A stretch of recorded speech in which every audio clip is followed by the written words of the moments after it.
Hey, lovely people, this is Dev, and you're listening to me on the Empower Journal podcast, episode number 10, a space for empowering lives, exclusively for you in Spotify. And thank you so much for your great support for my last episode. So, what's up for today? Let's get started with our Q&A session. Today, we have a question from Shweta, and it goes like this. Hello, Dev, how are you doing? I seriously want to ask you this. What is the best way to deal with difficult people? What do you do if someone insults you or is being rude to you without any reason? What is the right way to deal with people who are stubborn and disrespectful? Hey Shweta, thank you so much for the great question. I understand it should have been really an annoying situation for you. But let me tell you this.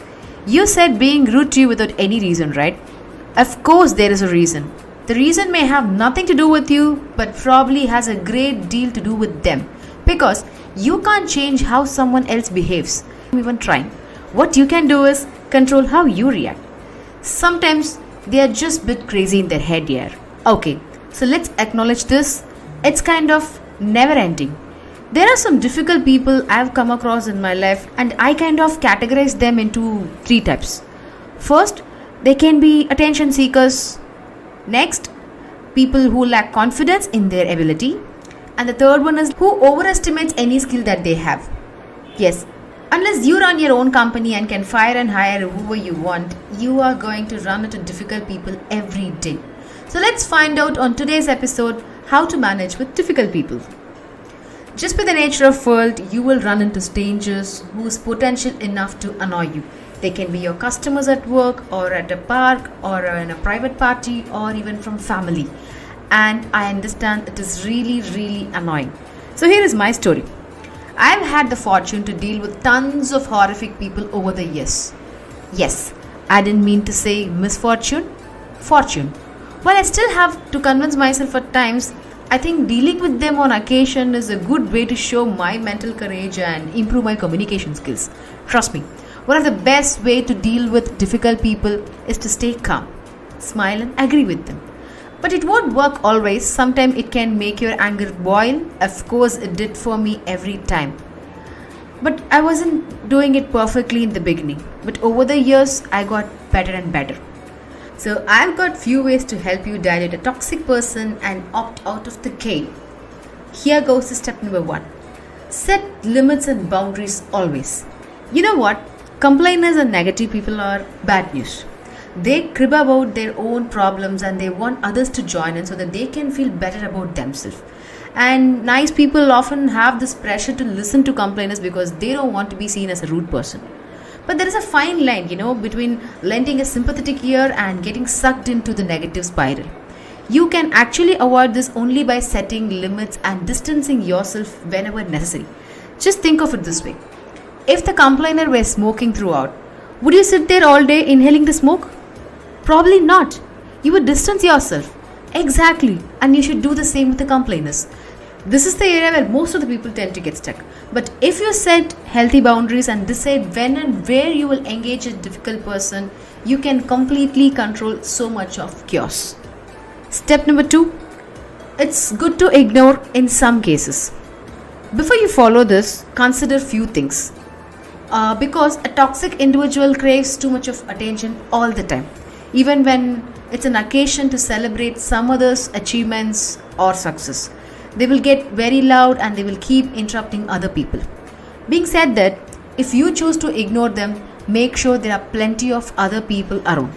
Because sometimes what happens is, if you've been submissive to this toxic person, for the longer time, and you keep hanging around with them and then ignoring them will not work. You can only ignore a toxic person when you're in public because in public, they tend to hide their aggressive behavior.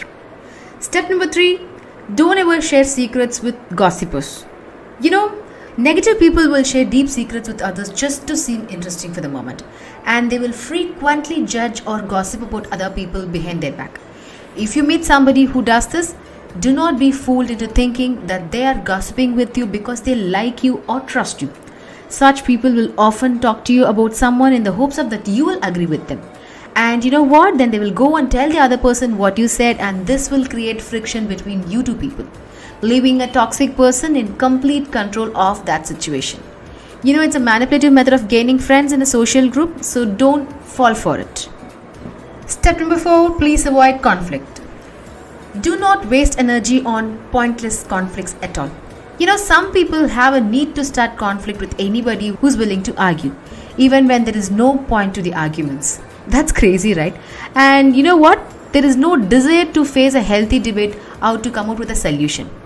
And if you're a smart person, you should be able to quickly recognize this, and your best response is to simply disengage or to ignore the attempts completely. Step number 5, always focus on solution, not problems. Because some people are always first to come up with the blame whenever something goes wrong. It's very easy to hate stuff and blame people, but it's much harder to make changes. You should be able to dodge such person by looking for a solution to a problem rather than just focusing on a guilt trip. When you help to make something right, whether you got anything to do with it or not, it shows that you are compassionate, protective, and loyal.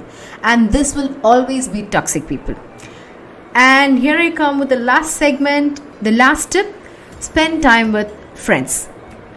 I can't emphasize this enough. It's very, very essential to develop a strong support network of trustworthy people. Trust me, I have completely enjoyed the happiness of being around with people I trust. Being smart means, you need to know that you don't have to be everybody's friend, and not everybody is deserving your friendship. Exactly.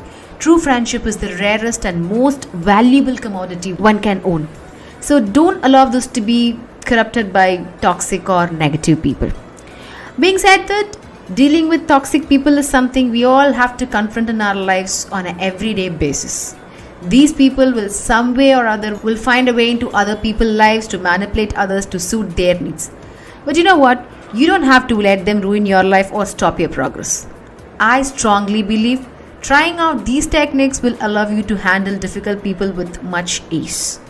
So what do you think, guys? Let me know, how have you dealt with tough people in your life? Start on your game and keep going for your dreams. Thank you for listening. Download Spotify and subscribe the Empower Journal, and also be sure to check the other episodes of Empower Journal as well. And until this is Dave signing off, I'll catch up with you soon again. Nandri.